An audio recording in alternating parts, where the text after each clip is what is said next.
दैत छी आमंत्रण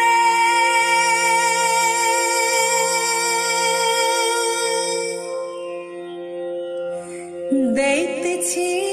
आमंत्रण स्वीकार करू राखी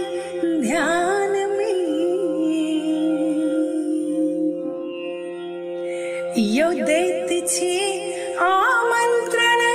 स्वीकार करू राखी ध्यान में